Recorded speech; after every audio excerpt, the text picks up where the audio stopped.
সেই দ্বারাটিকে আমরা কি বলবো? সমান্তর দ্বারা। সমান্তর দ্বারার প্রথমে যে প্রথম পদ ধরবো।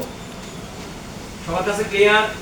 প্রথম যে পদটা থাকবে সেটাকে আমরা প্রথম পদ ধরবো। প্রথম পদকে আমরা এ দ্বারা প্রকাশ করব।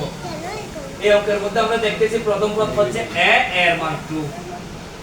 এরপর আমাদের যে অপশনটা লাগবে সেটা হচ্ছে সাধারণ অন্তর। সাধারণ অন্তরকে আমরা প্রকাশ করব যে কি দ্বারা? ডি দ্বারা। ডি এর মান বের করার যে সূত্রটা আছে সেটা হচ্ছে দ্বিতীয় পদ থেকে প্রথম পদকে আমরা বিয়োগ করব। দ্বিতীয় পদ হচ্ছে এখানে কত? 4। সেখান থেকে মাইনাস করেছে কোন পদ?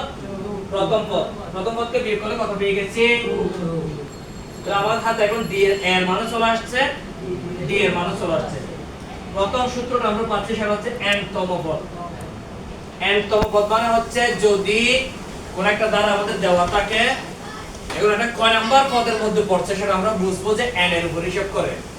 n এর মান যত আসবে পদ সংখ্যাটাও তত। n তম পদের সূত্র হচ্ছে a n - 1 ইনটু b। এখানে a এর মান কিন্তু আমরা আগে থেকে বের করে নিয়েছি। n এর মান যদি বলা হয় 30 টি পদ, তখন আমরা n এর মান 30 বসাবো। এখানে দেখতেছি n এর মান 50 তম পদ, তখন আমরা n এর মান 50 বসাবো। d এর মান আগে থেকে বের করা আছে, এই ক্যালকুলেশন করে আমরা n তম পদটা বের করতে পারবো।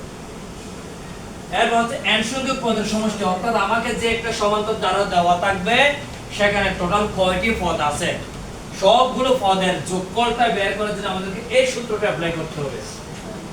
হ্যাঁ, n সংখ্যক পদের সমষ্টিকে আমরা প্রকাশ করব যে s n দ্বারা। সূত্র কি হবে? n/2 ইনটু ইনটুর ক্ষেত্রে আমরা সেকেন্ড ব্র্যাকেটটা প্রথমে ইউজ করব, কারণ ভিতরে একটা ফার্স্ট ব্র্যাকেট লাগবে। n/2 into 2a plus n - 1 into d।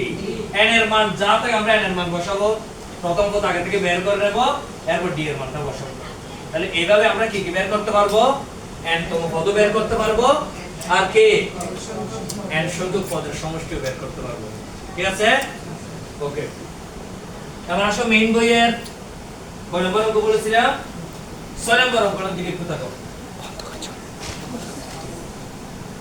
Raihan complete করছো?